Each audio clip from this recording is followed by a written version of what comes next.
সবাইকে নতুন বছরের অনেক অনেক শুভেচ্ছা। যা পেয়েছি যা হারিয়েছে তাই নিয়ে জীবন, কিন্তু হারানো জিনিস নিয়ে মন খারাপ করে বসে থাকলে চলবে না। পিছনের দিনগুলা অনেকেরই ভালো কেটেছে, আবার অনেকেরই খারাপ, আর ভালো খারাপ দিনগুলো নিয়ে কিন্তু আমাদের জীবনটা এইভাবেই কেটে যায়। আসসালামু আলাইকুম এভরিওয়ান, কেমন আছো তোমরা সবাই? আমি আলহামদুলিল্লাহ ভালো আছি। গাইস, সবাই তো বারবিকিউ গফের সাথে করে, এসবির সাথে করে, ফ্রেন্ডদের সাথে করে, কিন্তু আমি আমার বারবিকিউ আমার ঘরে বসে একাই করে নিলাম। আর কোনো একদিন কারো কাছ থেকে ফুল পাবো তার অপেক্ষায় রইলাম।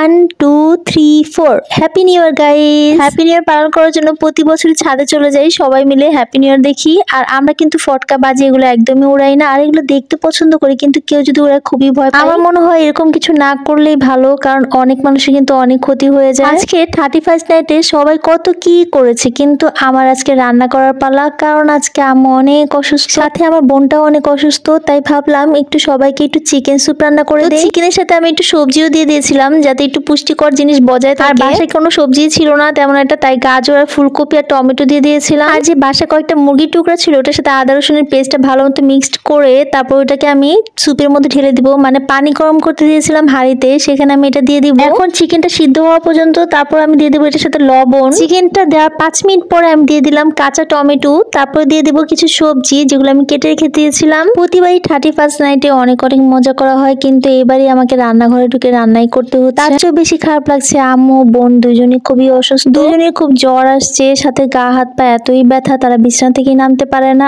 আর মুখে র্যাশ উঠে গেছে। বোনকে ডাক্তার দেখানোর পরে ডাক্তার দিয়েছিল টেস্ট, আর টেস্ট গুলো করানোর পর রিপোর্ট আনতে যাওয়ার কথা ছিল, কিন্তু এতই অসুস্থ যে তাদেরকে নিয়ে আর যেতেই পারছি না ডাক্তারের কাছে। সবজি আর চিকেনটা ভালো মতো সিদ্ধ হয়ে গেলে তারপর আমি এটাতে দিয়ে দিব কর্নফ্লাওয়ার। আমার কর্নফ্লাওয়ারটা একটু বেশি লেগেছে, কারণ কেন যেন এটা ঘনই হচ্ছিল না। এই পর্যন্ত আমি প্রায় 2 বাটি কর্নফ্লাওয়ার মিক্সড করে, মানে পানির সাথে মিক্সড করে দিয়েছি, কিন্তু তারপরও কেন যেন ঘন হচ্ছিল না। আসলে এই কর্নফ্লাওয়ার গুলো আমি অনেক আগে কিনে রেখে দিয়েছিলাম, কিন্তু কেন যে এরকম হচ্ছে।